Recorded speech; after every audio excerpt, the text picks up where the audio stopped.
তোমার রূহ পাখি বন্ধ হলে আখি তোমার রূহ পাখি দেবে ফাঁকি নেবে ডাকে প্রভু রহমান কবর হবে তোমার বাসস্থান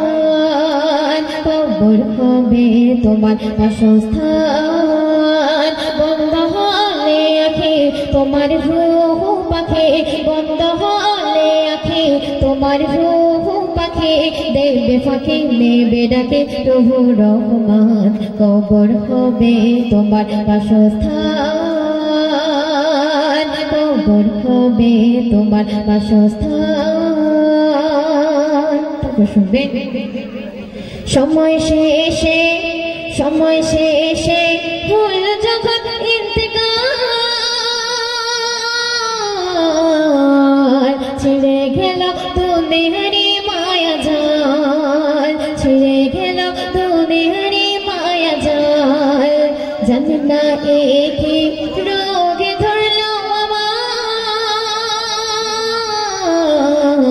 আমায় পাই না দেখা আধার দেখি দুনিয়া আমি পাই না দেখা আধার দেখি দুনিয়া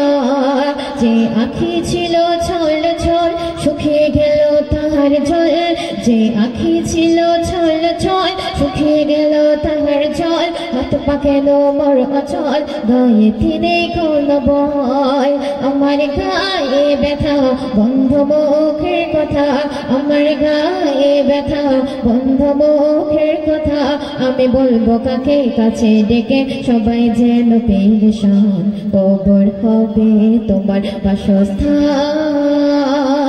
বন্ধ হলে আখি তোমার রূহ পাখি। তারপর কবি ছন্দের মাধ্যমে আর কি লিখছে শুনবেন গায়ের ধারে কাঁদে সোজা সন্তান বলে মোদের ফেলে যাচ্ছ কোথায় বাজার বলে মোদের ফেলে যাচ্ছ কোথায় বাজার দুপুরে কাঁদে ও ভাগিনী আমার মা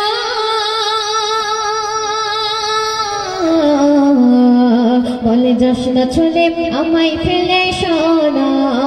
বলে যাস না চলে আমায় ফেলে সোনা আয় তারে তুই ফিরে থাক না একল জোড়ে আয় তারে তুই ফিরে থাক না একল জোড়ে রাখবো বুকে ধরে চুমা দেব গাল ভরে ওরে সোনা মনে রয় না চোখের পানি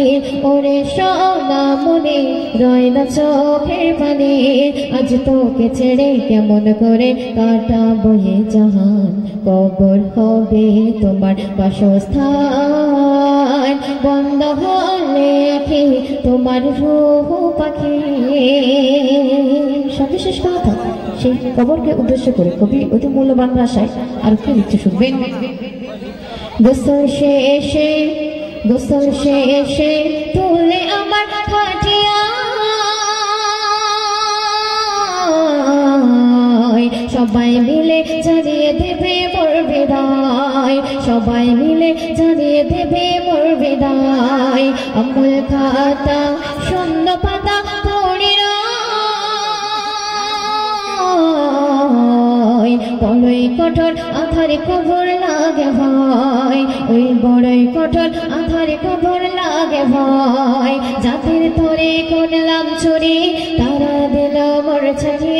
সেই মায়া বলছে যাদের ধরে করলাম চুরি তারা দিল মোর ছাড়ি মায়ারে বাঁধন ছেড়ে দিতে হলো মোর পাড়ি